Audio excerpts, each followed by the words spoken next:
നോമ്പ് തുറക്കുന്ന സമയത്ത് മൂക്കുമുട്ട ഭക്ഷണം കഴിച്ച് നിസ്കരിക്കാൻ പോലും പറ്റാത്ത രീതിയിലേക്ക് എത്തുന്നവരാണ് നമ്മൾ പകൽ മുഴുവൻ പട്ടിണി കിടന്നിട്ട് നോമ്പ് തുറക്കുന്ന സമയത്ത് ഒരുപാട് ഭക്ഷണം കഴിച്ചു കഴിഞ്ഞാൽ നല്ല എനർജി കിട്ടുമെന്നൊക്കെ വിചാരിക്കുമല്ലേ. പക്ഷേ സംഭവിക്കുന്നത് നേരെ തിരിച്ചായിരിക്കും. എന്താ സംഭവിക്കുന്നതെന്ന് വെച്ചാൽ നമ്മൾ നോമ്പ് തുറക്കുന്ന സമയത്ത് ഒരുപാട് ഭക്ഷണം കഴിക്കുമ്പോൾ നമ്മുടെ ഡൈജസ്റ്റീവ് സിസ്റ്റം ആക്റ്റീവ് ആവും, അതിലേക്ക് ഒരുപാട് ബ്ലഡ് ഫ്ലോ വരും. അങ്ങനെ നമ്മൾ ബ്രെയിനിലേക്കുള്ള ബ്ലഡ് ഫ്ലോ കുറയും. അങ്ങനെ കുറയുന്ന സമയത്ത് നമ്മൾ ബ്രെയിൻ ഒരു സ്റ്റേജിലേക്ക് പോകും. So that is called food coma. ആ ഫുഡ് കോമയിലേക്ക് പോയി കഴിഞ്ഞാൽ നമുക്ക് ഇബാദത്ത് ചെയ്യാനും മറ്റു കാര്യങ്ങൾക്കൊന്നും വലിയ ഉന്മേഷവും കാര്യങ്ങളൊന്നും കാണൂല. സോ ഇതിനൊരു റെമഡി എന്നുള്ള രീതിയിൽ 1400 വർഷങ്ങൾക്ക് മുമ്പ് നബിതങ്ങൾ പറഞ്ഞിട്ടുണ്ട്, റൂൾ ഓഫ് 1/3. അതായത് നമ്മളെ വയറിൻ്റെ 1/3 ഭാഗം ഭക്ഷണത്തിന് വേണ്ടി മാറ്റി വെക്കുക, 1/3 ഭാഗം വെള്ളത്തിന് വേണ്ടി മാറ്റി വെക്കുക, 1/3 ഭാഗം ഫ്രീ ആയിട്ട് ഒഴിച്ചിടുക എന്നുള്ളതാണ്.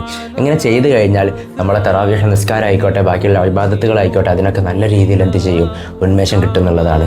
അതുകൊണ്ട് നമ്മൾ ഈ റമദാനിൽ ഏറ്റവും കൂടുതൽ ഫോക്കസ് ചെയ്യേണ്ട കാര്യം എന്ന് വെച്ച് കഴിഞ്ഞാൽ നമ്മൾ ചെയ്യുന്ന ഇബാദത്തുകളുടെ ക്വാളിറ്റിയാണ്, ക്വാണ്ടിറ്റി അല്ല. ഒരുപാട് ചെയ്യാന്നുള്ളതല്ല, ചെയ്യുന്നത് എന്ത് ചെയ്യുക, നല്ല ക്വാളിറ്റിയിൽ ചെയ്യാന്നുള്ളതാണ്. നല്ല ക്വാളിറ്റി കിട്ടണമെങ്കിൽ നല്ല കോൺസെൻട്രേഷൻ ഉന്മേഷവും വേണം. സോ ഞാൻ ഈ പറഞ്ഞ റെമഡി ഒന്ന് ഫോളോ ചെയ്ത് നോക്കുക. നിങ്ങൾ ഇബാദത്തുകളും കാര്യങ്ങളും ഒന്നുകൂടെ ബ്യൂട്ടിഫുൾ ആയിട്ട് നിങ്ങൾക്ക് ചെയ്യാൻ പറ്റും ഇൻഷാ അല്ലാഹ്.